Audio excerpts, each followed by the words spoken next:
Күні тартып біттік әбетке дейін. Құдай қаласа енді дуга сымдарын қадап, мынандай сымдарын тесіп кетіп баратырық. Арнайы тесетін темірлер бар.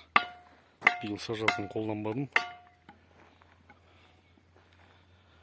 Осындай тесік жасап шахматный вариантта кетіп баратырық.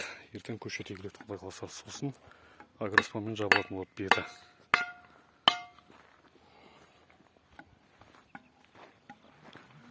Мынандай темір баяғыдан қолданып келе жатқан. Жүсекті тесіп кете береді.